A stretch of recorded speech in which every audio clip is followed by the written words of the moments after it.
നമ്മൾ ചെയ്യാൻ പോകുന്നത് ഈദ് സ്പെഷ്യൽ ആയിട്ടുള്ള ഒരു അടിപൊളി കുർത്തിയാണ് കേട്ടോ. അതിനായിട്ട് നമുക്ക് വേണ്ടത് 4 മീറ്റർ ഫാബ്രിക് ആണ്. 3.5 ആണെങ്കിലും ചെയ്യാം കേട്ടോ. അപ്പൊ ഞാനിപ്പോ ഇവിടെ 3.5 മീറ്റർ എടുത്തിട്ടുള്ളൂ. കറക്റ്റ് ആയിട്ട് പറയുവാണെങ്കിൽ 4 മീറ്റർ ഇതിന് വേണ്ടി വരും. 4 മീറ്റർ എന്ന് പറയുമ്പോൾ തന്നെ നിങ്ങൾക്ക് അറിയാലോ, ഇത് കുറച്ച് ഹെവി ആയിട്ട് വരുന്ന ഒരു ഔട്ട്ഫിറ്റ് ആണ് കേട്ടോ. അപ്പോൾ നമ്മൾക്ക് ആദ്യമേ ഇതിന്റെ കട്ടിംഗ് സെക്ഷൻ ഒന്ന് നോക്കാം. ഞാൻ അതിനായിട്ട് ഇവിടെ ബത്തിക് പ്രിന്റ് ആണ് യൂസ് ചെയ്തിട്ടുള്ളത്. കോട്ടൺ ആണ് കേട്ടോ. ലൈനിങ് വെക്കണമെങ്കിൽ നമുക്ക് ലൈനിങ് വെക്കാം, ലൈനിങ് ഇല്ലാതെ വേണമെങ്കിലും ഈ ഒരു പാറ്റേൺ നമ്മൾക്ക് ചെയ്തെടുക്കാം.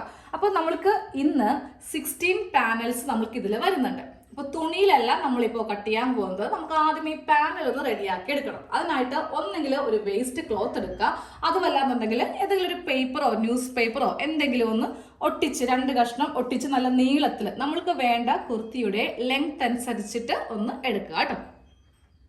ഞാനിന്ന് ഈ ഒരു പേപ്പറിലാണ് കേട്ടോ ഇതിന്റെ അളവ് കാണിച്ച് തരാൻ പോകുന്നത്. അപ്പോൾ ഈ പാനൽസിന്റെ ഒരു കാൽക്കുലേഷൻ നമുക്ക് വരുന്നുണ്ട്. അത് എങ്ങനെയാണെന്ന് നോക്കാം. എന്നാലല്ലേ നിങ്ങൾക്ക് നിങ്ങളുടെ അളവിൽ ഇത് ചെയ്തെടുക്കാൻ വേണ്ടിയിട്ട് പറ്റുള്ളൂ. അപ്പോൾ ഇന്ന് എൻ്റെ സൈസിലാണ് ഞാനിത് ചെയ്യാൻ പോകുന്നത്.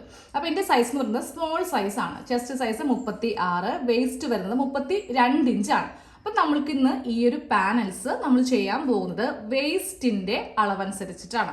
അതായത് നമ്മുടെ വേസ്റ്റ് റൗണ്ട് എടുക്കുക കേട്ടോ. അപ്പൊ എനിക്ക് വരുന്ന വേസ്റ്റ് റൗണ്ട് 32 ഇഞ്ചാണ് വരുന്നത്. അത് ഡിവൈഡഡ് ബൈ നമ്മൾ എത്ര പാനൽസ് ആണോ ചെയ്യാൻ പോകുന്നത് അത് വെച്ചിട്ട് ഇതിനെ ഒന്ന് ഡിവൈഡ് ചെയ്യണം. അപ്പൊ നമ്മൾ ഇന്ന് 16 പാനലാണ്.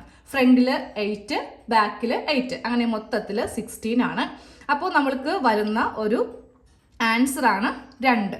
ഈ 2 ഇഞ്ചാണ് നമ്മൾക്ക് ഇവിടെ എടുക്കേണ്ടത്. അതിനെ കൂടെ നമ്മൾ തയ്യൽ തുമ്പെല്ലാം ചേർക്കുന്നുണ്ട് കേട്ടോ. അപ്പൊ ഈ ഒരു കണക്ക് നിങ്ങൾ എപ്പോഴും ഒന്ന് റെഡിയാക്കി എടുക്കണം. ഈ ഒരു പേപ്പർ ഞാനിങ്ങനെ 2 ആക്കി മടക്കിയാണ് ഇട്ടിരിക്കുന്നത്. നമുക്ക് ആദ്യമേ ലെങ്ത് നോക്കാം. ലെങ്ത് ഞാൻ മൊത്തത്തിൽ ഇപ്പോൾ 45 ഇഞ്ച് ലെങ്ത് ആണ് ഈ ഒരു പേപ്പറിന് കൊടുത്തിട്ടുള്ളത്. അപ്പൊ ഇതുപോലത്തെ ഒരു ഫുൾ ഷീറ്റ് പേപ്പർ ഇല്ലാന്നുണ്ടെങ്കിൽ ന്യൂസ് പേപ്പർ ഒന്ന് ഒട്ടിച്ചെടുക്കുക കേട്ടോ. അതുമല്ല നമ്മുടെ കയ്യിലുള്ള ഒരു വേസ്റ്റ് ക്ലോത്ത്, പക്ഷെ അത് നീളത്തിൽ വേണം എടുക്കാൻ വേണ്ടിയിട്ട്, ഹാഫിനൊരിക്കലും എടുക്കരുത് കേട്ടോ.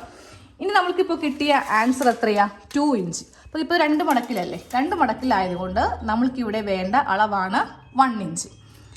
നിവർത്തിയിട്ടാലാണ് മൊത്തത്തിൽ 2 ആയിട്ട് വരേണ്ടത്. അപ്പോൾ ഈ 2ന്റെ പകുതി 1 എടുക്കുക. പിന്നെ വേണ്ടത് 1/2 ഇഞ്ച് തയ്യൽ തുമ്പ്. അങ്ങനെ മൊത്തത്തിൽ ഞാനിപ്പോൾ ഇവിടെ 1.5 ഇഞ്ചാണ് മാർക്ക് ചെയ്ത് കൊടുത്തിട്ടുള്ളത്.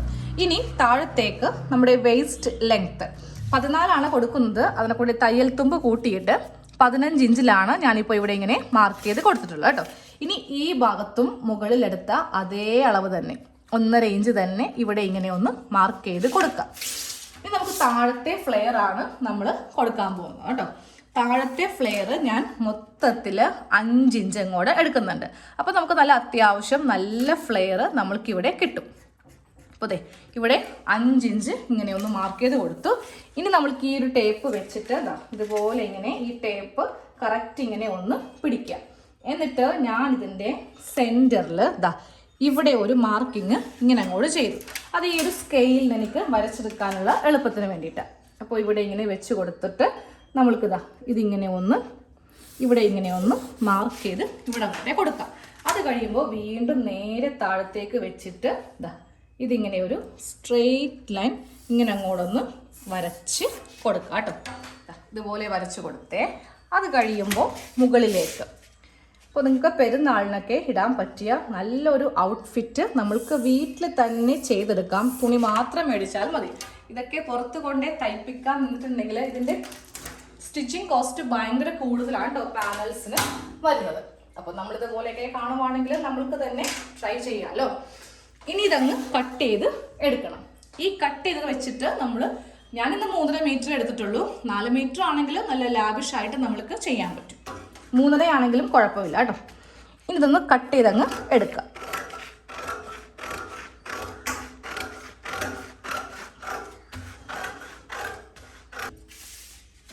അതെ ഇതുപോലെ നമ്മുടെ പാനൽ റെഡിയാക്കി നമ്മൾ എടുത്തിട്ടുണ്ട്.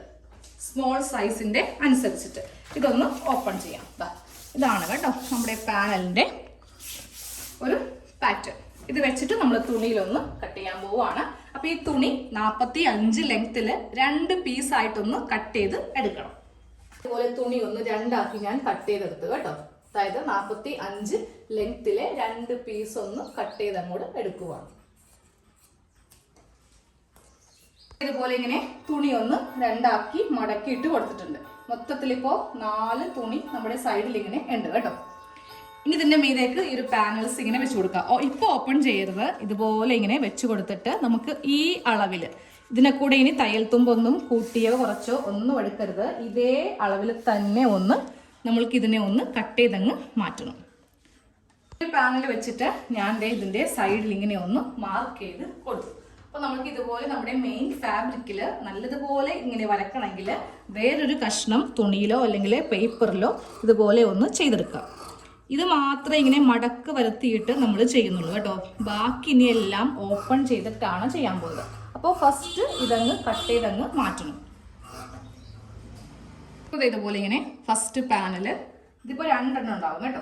ഇതുപോലെ ഇങ്ങനെ 2 പീസായിട്ട് നമുക്ക് കിട്ടിയിട്ടുണ്ട്. നമ്മളിങ്ങനെ സെപ്പറേറ്റ് ചെയ്തുകൊണ്ട് നമുക്കിനി മുകൾ ഭാഗത്തൊന്നും സെപ്പറേഷൻ ഉണ്ടാവത്തില്ല. ഇതുപോലെ ഇങ്ങനെ 2 പാനൽ റെഡി ആയിട്ടുണ്ട്. ഇത് മാറ്റി വെക്കാം. ഇതാണ് നമ്മുടെ മെയിൻ പാർട്ട്. ഫ്രണ്ടും ബാക്കിലും വരുന്ന സെൻറ്ററിൽ വരുന്ന പോർഷനാണ് ഈ കാണുന്നത്. അപ്പോൾ ഇതിങ്ങനെ മാറ്റി ഒരു സൈഡിലേക്ക് വെച്ചു. ഇനിയെല്ലാം നമ്മൾ ഇങ്ങനെ ഓപ്പൺ ചെയ്തിട്ടാണ്. ഇനി 2 മടക്കിൽ ചെയ്യാൻ പറ്റില്ല. അതുകൊണ്ടാണ് ഞാൻ ഈ ഒരു പാനല് ചെയ്യാൻ വേണ്ടിയിട്ട് ഈ ഒരു ഔട്ട്ഫിറ്റ് ചെയ്യാൻ വേണ്ടിയിട്ട് ഒരു പേപ്പർ എടുത്തത്. ഇനി അടുത്തത് നമ്മൾ വെക്കുമ്പോൾ ഇതുപോലെ ഇങ്ങനെ വെച്ച് കൊടുക്കുക കേട്ടോ. ഇതുപോലെ സ്ട്രെയിറ്റ് വെച്ച് കൊടുക്കുക. ഒട്ടും തന്നെ തുണി പോവാതെ നമ്മൾക്കിനി അടുത്തതും കൂടെ കട്ട് ചെയ്ത് എടുക്കാം. ഇതുപോലെ ഇങ്ങനെ സ്ട്രെയിറ്റ് വെച്ച് കൊടുത്തേ. ഇനി ഇതൊന്ന് നമുക്കൊന്ന് അളന്നിട്ട് മാർക്ക് ചെയ്ത് കൊടുത്തിട്ട് കട്ട് ചെയ്യാം. അപ്പോൾ കുറച്ച് പൊടിക്കടിക്ക് ലെങ്ത്ത് താഴെ കൂടുതൽ വരും. അപ്പോൾ ഞാൻ ഇങ്ങനെ കൊടുക്കുന്നില്ല, നേരെ മുകളിൽ ഇങ്ങനെ ചേർത്ത് വെച്ചു. അപ്പോൾ നമുക്ക് ലെങ്ത്ത് കുറച്ചും കൂടി കൂടിയിരിക്കുന്നത് നല്ലതല്ലേ. തുണി ഒട്ടും വേസ്റ്റ് ചെയ്യാതെ വേണം ഇതുപോലത്തെ ഔട്ട്ഫിറ്റൊക്കെ നമ്മൾ റെഡിയാക്കി എടുക്കാനായിട്ട്. അതിനാണല്ലോ നമ്മൾ ആദ്യമേ കഷ്ടപ്പെട്ട് ഈ ഒരു പേപ്പറിൽ ചെയ്ത് എടുത്തത്. ഇതുപോലെ ഇങ്ങനെ വരച്ചെടുത്തിട്ട് നമുക്ക് അടുത്തത് കട്ട് ചെയ്തങ്ങ് മാറ്റാം. ഇതുപോലെ ഇങ്ങനെ മാർക്ക് ചെയ്ത് കഴിഞ്ഞു. ഇനി ഇത് വീണ്ടും മുകളിലേക്ക് വെച്ച് കൊടുത്തിട്ട് അടുത്തത് ഇങ്ങനെ എവിടെ നിന്നാണോ ഏറ്റവും കൂടുതൽ ഫ്ലെയർ നമ്മൾക്ക് കിട്ടാൻ ചാൻസ് ഉള്ളത് അങ്ങനെ എങ്ങനെ വെച്ച് കൊടുത്തിട്ട് വേണം നമ്മൾക്കിതിനെ ഒന്ന് കട്ട് ചെയ്തങ്ങ് എടുക്കാം.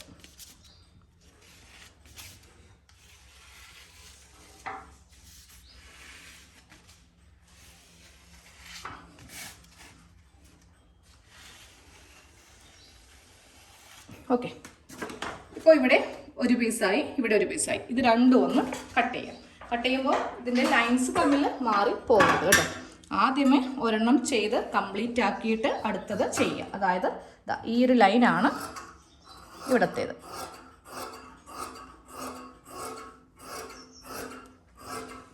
ഇത് രണ്ടും വേസ്റ്റാണ് കേട്ടോ. ഇത് നമുക്ക് ആവശ്യമില്ല. നമുക്കിതുപോലത്തെ ഇപ്പോൾ ടോട്ടൽ നമുക്കിപ്പോൾ ഇതിൽ നിന്ന് 8 പാനൽ കാണിച്ചു തരാം. ഇത് 4 എണ്ണം ഉണ്ട്. 1 2 3 4. ഇതും സെയിം 4 എണ്ണം ഉണ്ട്. ഇതിപ്പോൾ മൊത്തത്തിൽ 8 പാനലായി കേട്ടോ. ഇത് വേസ്റ്റ് അല്ല, ഇതും നമ്മൾക്ക് വേണ്ടതാണ്. ഇത് വേറെ ഒന്നിനും നമുക്ക് എടുക്കാൻ പറ്റില്ല. നേരെ തന്നെ ഇതേപോലെ ഇങ്ങനെ ഒന്ന് മടക്കി അങ്ങ് വെച്ചേക്കാം. ഇതിപ്പോൾ 8 എണ്ണം, ഇത് 2 എണ്ണം, ഇപ്പോൾ 10 എണ്ണമായി. ഇനി ബാക്കിയുള്ളത് നമുക്ക് ബാലൻസ് തുണിയിൽ നിന്ന് 2 എണ്ണം കൂടി ഇപ്പോൾ കട്ട് ചെയ്തെടുത്താൽ മതി. ബാക്കി എക്സ്ട്രാ ഉള്ള സൈഡ് ഫിറ്റിംഗ് ഒക്കെ നമ്മൾ കറക്റ്റായിട്ട് പറഞ്ഞ് മൊത്തത്തിൽ 16 പാനൽ നമ്മൾ റെഡിയാക്കും. ഇനി ആ ബാലൻസ് തുണിയിൽ നിന്ന് 2 എണ്ണം കൂടെ ഒന്ന് കട്ട് ചെയ്യാം. അടുത്ത പീസ് എടുത്തു കേട്ടോ. എന്നിട്ട് ഈ ഒരു പാറ്റേൺ വെച്ച് ഇതിൻ്റെ വീതി ഇങ്ങനെ ഒന്ന് മാർക്ക് ചെയ്ത് കൊടുത്തു. എന്നിട്ടാണ് ഈ ക്ലോത്ത് കട്ട് ചെയ്യാൻ പോകുന്നത്. ഇതിൽ നിന്ന് നമുക്ക് ആകെ 2 എണ്ണം മതി. ബാക്കിയുള്ള ഈ ഒരു ക്ലോത്തിൽ നിന്നാണ് സ്ലീവ് കട്ട് ചെയ്യാൻ പോകുന്നത്. അപ്പോൾ നിങ്ങളുടെ കയ്യിൽ തുണി അത്യാവശ്യം ഉണ്ടെന്നുണ്ടെങ്കിൽ, സ്ലീവിന് വേറെ തുണി ഉണ്ടെന്നുണ്ടെങ്കിൽ ഇതിൽ നിന്ന് ഫുള്ളായിട്ട് കിട്ടുന്ന പാനൽസ് നിങ്ങൾക്ക് ചെയ്യാം. അപ്പോൾ ഞാൻ ആകെ 3.5 മീറ്റർ ഇതിൽ വാങ്ങിച്ചുള്ളൂ, അതുകൊണ്ടാണ് ഇങ്ങനെ ചെയ്യുന്നത് കേട്ടോ. അപ്പോൾ വീണ്ടും നമ്മൾ ഇതിങ്ങനെ വെച്ചിട്ട് ഇതേ അളവിൽ തന്നെ അങ്ങ് കട്ട് ചെയ്തങ്ങ് എടുക്കുക. അത് ഇതുപോലത്തെ 2 പാറ്റേൺ ഒന്ന് കട്ട് ചെയ്ത് എടുത്തിട്ടുണ്ട്. 2 എണ്ണം. അപ്പോൾ ഇപ്പോൾ ടോട്ടൽ നമ്മുടെ കയ്യിൽ എത്ര എണ്ണം ഉണ്ടെന്ന് കാണിക്കാം. പാനൽസിൻ്റെ എണ്ണം ഒന്ന് കാണിക്കാം കേട്ടോ. 1 2 3 4 5 6 7 8 9 10 11 12. നമുക്കിപ്പോൾ മൊത്തത്തിൽ ടോട്ടലായിട്ട് 12 പാനൽസാണ് ഉള്ളത്. പക്ഷെ നമ്മൾ എത്രയാ പറഞ്ഞേ, 16 പാനൽ. അത് നമ്മൾ സ്റ്റിച്ചിങ്ങിൻ്റെ സമയത്താണ് ഇനി സെറ്റ് ചെയ്ത് എടുക്കാൻ പോകുക കേട്ടോ. ഇതിപ്പോൾ മൊത്തത്തിൽ നമ്മളിതിനെ പകുതിക്ക് ഡിവൈഡ് ചെയ്തിട്ട് അതൊന്ന് കൂട്ടി തയ്ച്ചെടുക്കും. പിന്നെ ഇതാ സ്ലീവിലുള്ള തുണിയാണ് ഈ കാണുന്നത്. അപ്പോൾ 3.5 മീറ്ററിൽ ഞാൻ ഇതാ സ്ലീവിനും കൂടി വേണ്ടിയിട്ടുള്ള തുണി ഒപ്പിച്ച് എടുത്തിട്ടുണ്ട്. അപ്പോൾ നിങ്ങൾക്ക് ഇങ്ങനെ ഒപ്പിക്കൽ ഇഷ്ടമല്ല എന്നുണ്ടെങ്കിൽ നിങ്ങളൊരു കാര്യം ചെയ്യുക, 4 4.5 5 മീറ്റർ മേടിച്ചിട്ട് നല്ല ലാവിഷായിട്ട് ചെയ്യാം കേട്ടോ. അപ്പം എനിക്ക് എന്തായാലും ഈ ഒരു ഇത്രയും ക്ലോത്ത് മതി. ഇതിൽ തന്നെ നമ്മൾ 16 പാനൽ റെഡിയാക്കി എടുക്കുന്നതാണ്. ബാലൻസ് ദേ ഇതുപോലത്തെ ഒരു കുറച്ച് കഷ്ണം തുണിയും കൂടെ നമ്മുടെ കയ്യിൽ ഉണ്ട്. അപ്പോൾ കട്ടിങ്ങിൽ എനിക്ക് ഇത്രേ കാണിക്കാൻ പറ്റത്തുള്ളൂ. സ്റ്റിച്ചിങ് എന്ന് പറയുമ്പോൾ ഒത്തിരി ഉണ്ട്. ഇപ്പോഴൊന്നും തീരില്ല കേട്ടോ. ഈ പാനൽസ് വരുമ്പോഴൊരു ബുദ്ധിമുട്ട് ആകെ ഉള്ളത് നല്ല മെനക്കെട്ട പണിയുണ്ടാവും. എന്തോരം തയ്ക്കണം. ഈ ഓരോ പാനൽ കൂട്ടിയെടുക്കുക, പിന്നെ പതിച്ചടിക്കുക, അയൺ ചെയ്യുക, എന്നാലേ നല്ല ഭംഗിയായിട്ട് നമ്മൾക്ക് കിട്ടുള്ളൂ. അപ്പോൾ അടുത്ത വീഡിയോയിൽ ഇത് ഫുള്ളായിട്ട് എങ്ങനെ തയ്ക്കണം, എങ്ങനെ ഇതൊക്കെ ഒപ്പിച്ച് കൂട്ടി എടുക്കണം എന്നൊക്കെ ഞാൻ അടുത്ത വീഡിയോയിൽ ഡീറ്റെയിൽ ആയിട്ട് കാണിച്ചു തരാം. അപ്പോൾ ശരി, താങ്ക് യു.